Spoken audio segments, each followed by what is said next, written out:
Բարի երեկո սիրելի հետևորդներ, բարի երեկո իմ շատ սիրելի հայրենակիցներ։ Այսօր ազգային ժողովում պոեզիայից էին խոսում։ Նախ ասեմ, որ մեծ առաջադիմություն է։ Կրկեսում խոսում են նաև պոեզիայից։ Զարմացած էի միայն, որ Ռուբեն Ռուբինյանը իրեն պոետ չի համարում, երբ իրենց կուսակցության ղեկավարը բավական կրքոտ պոետիկ է։ Ու չմոռանանք, երբ նրանք իշխանության եկան, ես իմ անուշ Հայաստանի ասմունքով, ցավոք դրա իմաստային բովանդակությունը այդպես էլ չհասկացան։ Լավ, ինչևէ, ասացի անմասն չմնամ, մի քանի մեջբերում էլ ես անեմ, գուցե ընդդիմությունն ու իշխանություն կոչվածները վերջապես իրենց գտնեն հետևյալ տողերում։ Երևի չարժեր չնչին զավզակությանը անդրադառնալով սկսել այս խոսքը։ Եթե այդ գյադայի տեսակը դարձած չլիներ մեր ժամանակի հերոսը, պատգամավորը, մինիստրը, իդեոլոգը, չգիտես ինչի։ Հիմա գյադաների ժամանակն է,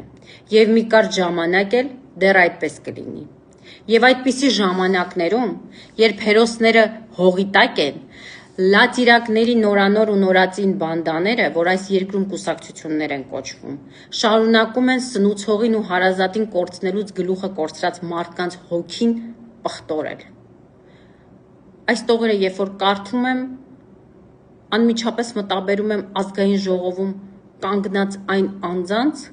որոնք պատեհ ու անպատեհ քաղաքական դիվիդենդ զուտ հավաքելու համար խոսում են հայրենասիրությունից, պատերազմից, դրա հետևանքներից, զոհված տղերքից եւ զոհված տղաների ընտանիքի կարգավիճակներից։ Եվ վերջում Մարկեսն ասում էր. բազմացեք կովեր, կյանքը կարճ է։ Վանուն ասում էր հետևեք իմաստունի խորհրդին, կերեք ձեր խոտը, կշտացեք ու բազմացեք խելքից դուրս, բայց դուրս մի եկեք ձեր փարախի սահմաններից, մի մտեք հայոց լեզվի տաճար, մի շփոթեք այն ախորի հետ։ Ես այստեղ կհերքեմ թե Մարկեսին,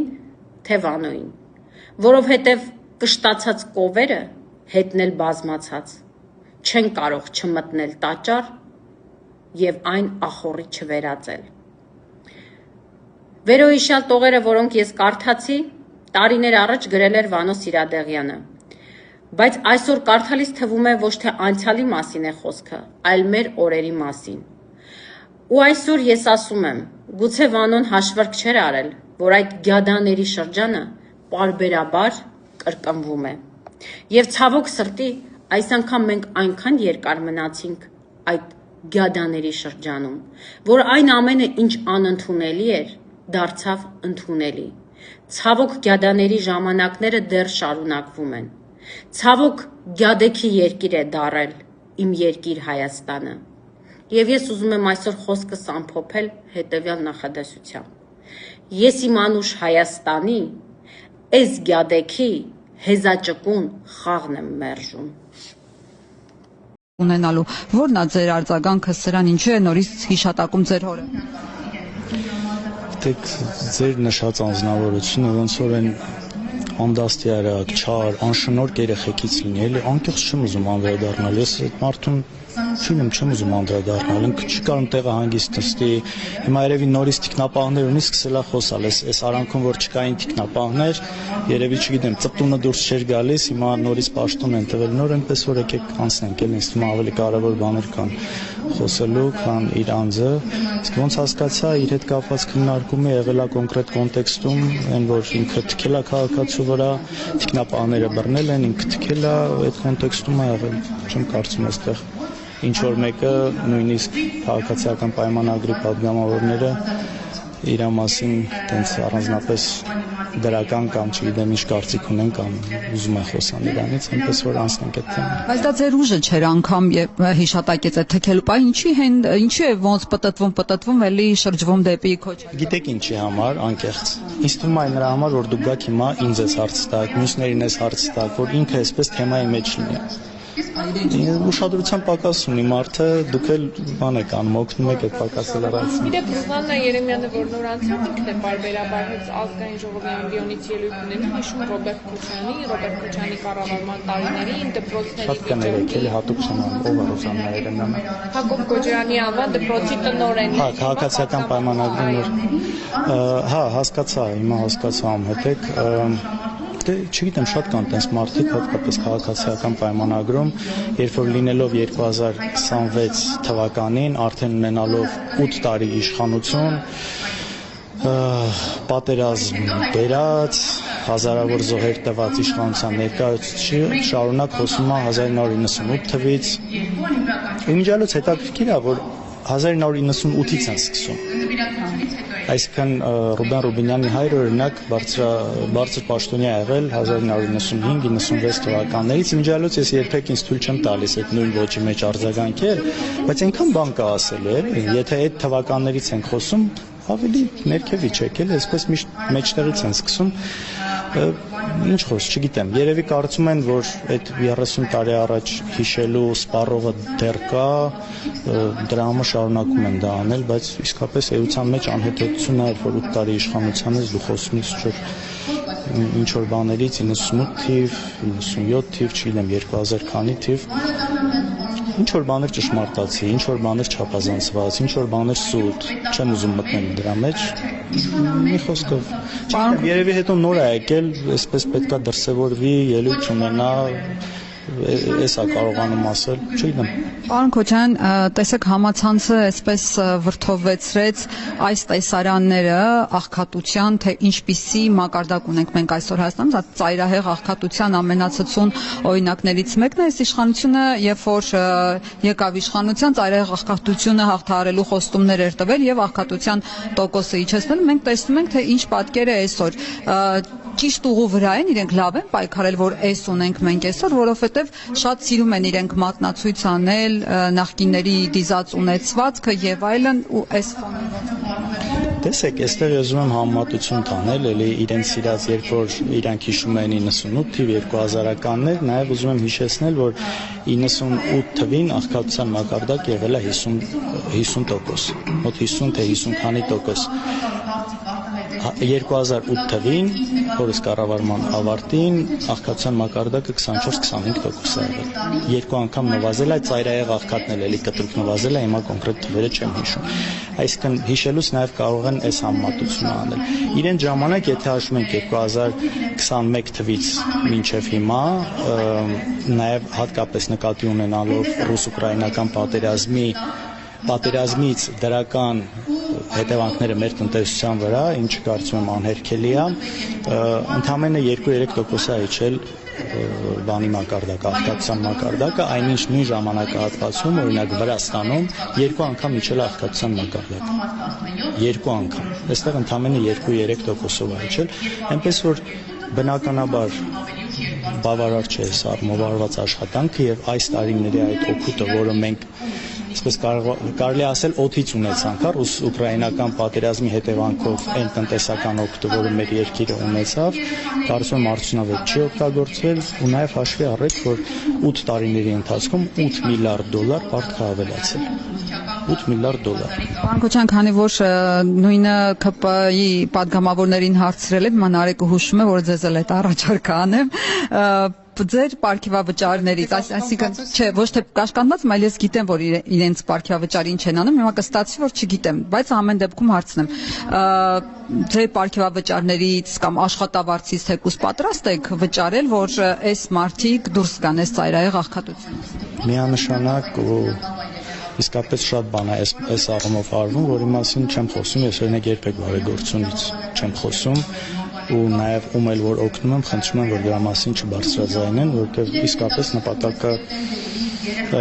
նպատակը բարձրաձայնելը չի, նպատակը այն որ մարդ ունենա այդ օգնությունը ու շատ ժամանակ նույնիսկ խնդրում եմ, եթե միջնորդավորված մարդ հալնում, խնդրում եմ, որ այն ում որ պետք է վերջնական հասնի, որ ինքը չիմանա ումից է դա եկել։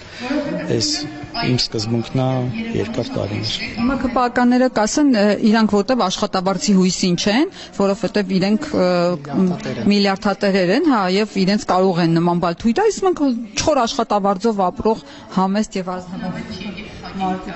Գիտեք, ես ոչ մեկին չեմ ասում դուք ձեր պարգևավճարների հետ էս արեք, այն արեք, հա։ Ընդհանուր սկզբունքն է մեր խնդիր պարգևավճարների մասով, որ դու ինչ արդյունք ես ցույց տվել ու ինչի համար ես ստանում պարգևավճար, այսինքն պարգևավճարը ինքն իրանով կարող է լինել նորմալ, բայց ինչի դիմաց էլի։ Եթե դու դրսից $8 միլիարդ պարտք ես բերել, դրա արդյունքը մեծ հաշվով ուղղակի համեմատելի չի այդ բերած փողին համարժեք չի այն արդյունքը, որը իրանք տվել են, դրա համար չենք հասկանում ինչի համար ընդհանրապես պարգևավճարները այս կոնտեքստում, թե չէ իրանք ինչ են անում իրանք ստացած աշխատավարձով մնացածով իրանք գործն է, ես երբեք չեմ մտնում հարցերի մեջ։ Իսկ մի բան հարցնեմ, ձեր քաղաքական ուժը այն որ ԿՊ-ն շտապում է, որ արագ ավարտի այս ամեն ինչը եւ կառավարության կառուցվածքը քննարկի վարչապետը, դուք ինչի եք շտապում։ Թող նորմալ մարմանդ ոնց որ ասում են կրակի վրա եւ ֆիղոզակցությունը։ Ինչի համար եք ուզում անպայման շուտ ավարտվի այս ամենը։ Գիտեք, նախաձեռնությունը մերը չէր, նախաձեռնությունը մերը չի եղել արագացնելու process-ը, բայց անկեղծ չգիտեմ, իմ մոտ ճիշտն ասած տպավորություններ, որ այն ամեն ինչ այստեղ կատարվում է, մեր ժողովրդին հոգնածնում է։ Չգիտեմ, դուք կիսում եք դա թե չէ, միգուցե նաև մեր ժողովրդին խղճալով է, որ մենք համաձայնվել ենք այս process-ը արագացնելու համար, թե չէ նախաձեռնողը մենք չենք եղել, ուղղակի մենք էլ դեմ չէինք։ Զուտ այս նկատառումը նաև։ Եվ ամեն անգամ չեմ հոգնի, ես էլ հարցնեմ։ Էլի այս process-ները արագացնելը կարծես թե ստացվում է ձեզ, բայց ընդհանրապես չի ստացվում իշխանախոսություն իրականացնել, եւ իշխան Սաղաթելյանը խոսել էր սահմանադրության փոփոխության վերաբերյալ ոչի ճակատ ստեղծելու մասին, այդ աշխատանքները ինչ փուլում են։ Ի վերջո ընդդիմադիրների հավաքը, հանդիպումները ինչու չի ստացվում։ Նախապես հայտարարված, օրինակ Սամվել Կարապետյան, Ռոբերտ Քոչարյան ընդդիմության առաջնորդները պետք է հանդիպեն։ Այդպիսի բան չի հայտարարվել, որ պիտի հանդիպեն, այլ հայտարարվել է, որ եթե լինի այդ հանդիպման կարիքը, այստեղ խնդիր չի լինելու, բայց մենք մեր ընդդիմադիր գործընկերների հետ նորմալ շփում ունենք, եթե ինչ-որ հարց պետք է լինի, քննարկում ենք, այստեղ ընդհանրապես որևէ խնդիր չկա։ Իսկապես երկու տարբեր թիմեր են, ինչքան էլ փորձել են մեզ, չգիտեմ, նույն ասնել, կապել իրար հետ, չկա նման բան, տարբեր թիմեր են, բայց երկուսս էլ ընդդիմություն ենք ու այստեղ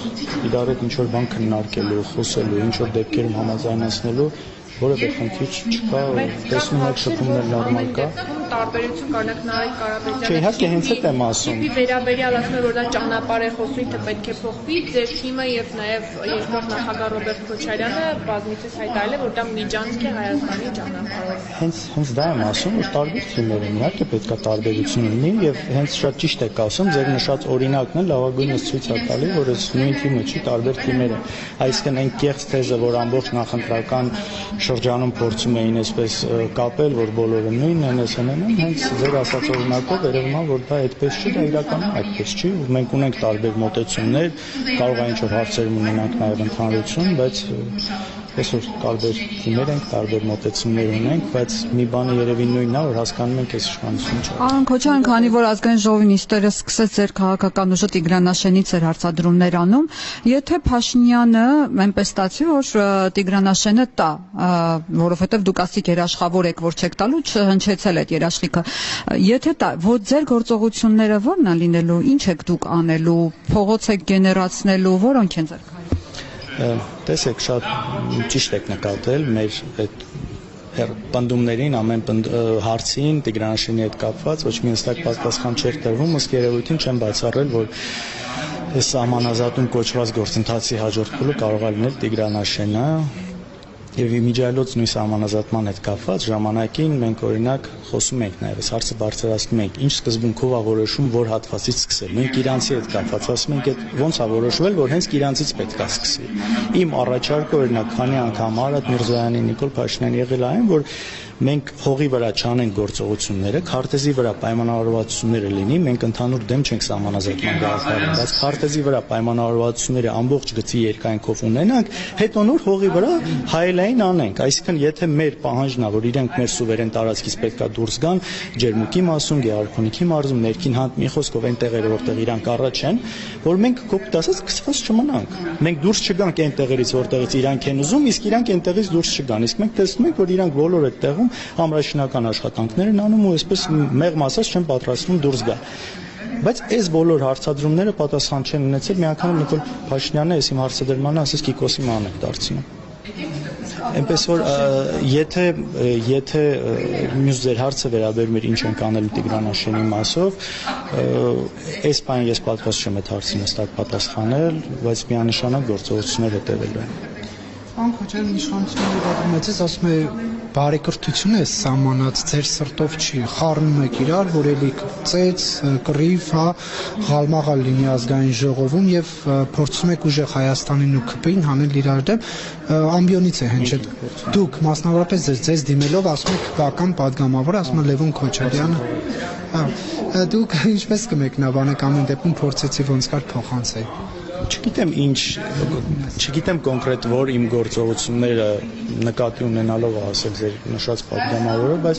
չկա նման բան, իմիջիայլոց նաև այստեղ եղել է Ռուբինյանը ասի մեր համաձայնեցված բարեկրթության, նախ մենք ոչ մի բանի չենք համաձայնվել, մենք ասել ենք բարեկիրթը դա մարդու տեսակն է, դաստիարակությունն է, անկախ ամեն ինչից, նաև արժեկանոնակարգի, падգամավորի էթիկայի մնացածի մի մասն է, բայց հենց ես եմ այս հարցը բարձրացրել, որ բարեկրթությունը միայն այս դահլիճով չի սահմանափակվում։ Միջալոց այսօր իրենք էլ են խոսում դահլիճից դուրս ֆեյսբուքյան գրառումների մասին, բայց առաջին ես եմ ասում, եթե մի մարդ ամենալկտի ձևով, ամենավերջին ձևով նույն ֆեյսբուքում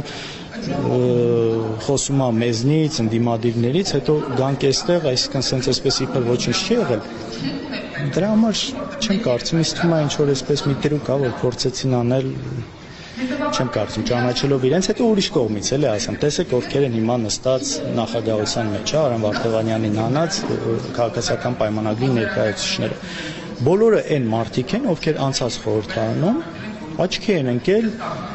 կոպիտ, որոշ դեպքերում լկտի, սխալ պահվածքով ու իրենք հիմա հայտնվել են վերևը։ Հիմա այն նորերը, որ եկել են քաղաքացիական պայմանագրում, իրենք ինչ պիտի տեսնեն, պիտի ասեն, եթե դու այսպեսին ես լինում, հետո կարող ես հայտնվել վերև, այսպես առաջընթաց ունենալ, վերելք ունենալ ու սա ինչ մեսիջ է տալիս էլի, դրա համար դա կեղծ է, այդ իրենց բարեկրթության առաջարկն է կեղծ ու մնացած այսպես պուպուշ խոսույթը կեղծ է։ Բայց այսօր Հասմիկ Հակոբյանը ձեր հայոյելն էր մեջբերում որպես վատ օրինակ նախկին գումար։ Նման բան եղել է, որի համար ես շատ վատ եմ զգում, ներողություն եմ խնդրում դրա համար, որ եղել է, բայց ամեն դեպքում դա ամբիոնից չի եղել, ուրիշ իրավիճակում է եղել ու ես չգիտեի, որ այդ ամեն ինչը տեսա ձայնագրվում է։ Այսինքն նիստը արդեն ավարտել եղել։ Չէ, նորմալ չի, բնականաբար այսպես ասեմ, այն ինչ ես ասել եմ, այսինքն ի պատասխան այդ մեղադրանքին, բնականաբար ես դա նկատի ունեմ, բայց այստեղ դրա վայրը չի ու ես չգիտեմ դուք այդ ժամանակ այստեղ եք թե չէ, որ դուրս եկա ու տեսնում ներողություն էի խնդրում, որովհետև անհարմար բան էր ստացել ու նաև դրա համար հետո իմ հիշելով ովքեր այդ պայն եղել են մոտակայքում կանայք քաղաքացիական պայմանագրի падգամավորները, հետո ում տեսել ներողություն եմ խնդրել նաև այսինքն այստեղ ոչ մի Աստծուն չեմ տեսել կամ չեմ նկատել, որ ինքը եղել է։ Պատասխանատվություն չհաջորդեց ձեր այդ արարքին, պարոն Քոչարյան։ Նարեկ ջան, անկեղծ ինչքան էլ պես նաև սխալ համարեմ, դա չեմ կարծում, որ դա այն հարցն էր, որը պետքա, եթե խոսքը գնում է մանդատ, վայր դնել բան, չեմ կարծում, որ դա այդ քայլն էր։ Բայց օրինակ իշխանության ներկայացուցիչը որի համար այդ պատասխանատվությունը պետք է։ Որից մանդատը հայտնվեց։ Մի տարբերակ չէ։ Ես այստեղ ինձ թվում է մի քիչ տարբեր է, այլ լրագրողի հետ կապված էր նմանսացներ, դրա համար Պարոն Քոչարյան, գնեք, դուք աշխատանքը ոնց եք պատկերացնում, մենակ կառավարությունը հիմա ծրագիր է բերելու, վարչապետն է գալու, նախկին գումարման խորհրդարանում լարված էր անցնում ձեր հարց պատասխանը, հիմա ձեռնպահ եք մնալու, թե մասնակցելու եք այդ ձևաչափով քննարկումներին, թե իմաստ չեք տեսնում։ Կառավարության ծրագրին բնականաբար մասնակցելու ենք, փորձելու ենք ակտիվ լինել, մեր դիտողությունները, մեր նկատառումները ներկայացնենք մեր ժողովրդին։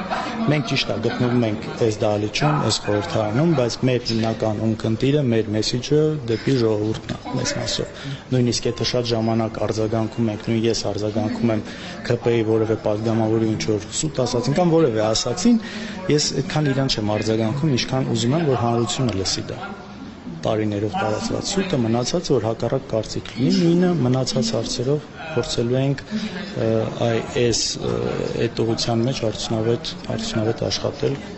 մեր հանրությանը։ Ձեզ չի կաշկանդում են, որ նախկինում Փաշինյանը բազմաթիվ սպառնալիքներ է տեղացել ձեր հասցեին, գորգորում էր տեղը նստած համբալներ, ձեր քաղաքական դիակի մնացորդները կհանենք, ձեզ կլցնենք ԱԱԾ-ի պատվարներ, նման սպառնալիքներ հնչեցել են։ Հիմա սա ձեզ չի կաշկանդում։ Այն անեկդոտը հիշում եք, որ ասում է ես եմ քշի։ Հիմա մեր դեպքում այնքան ենք սովորել ամեն ինչի, որ արդեն դժվար է մեզ ինչ որ, չգիտեմ ինչով սպառնալ։ 8 տարի է այս ռեժիմի մեջ ենք ապրում, այս անընդհատ հետապնդումների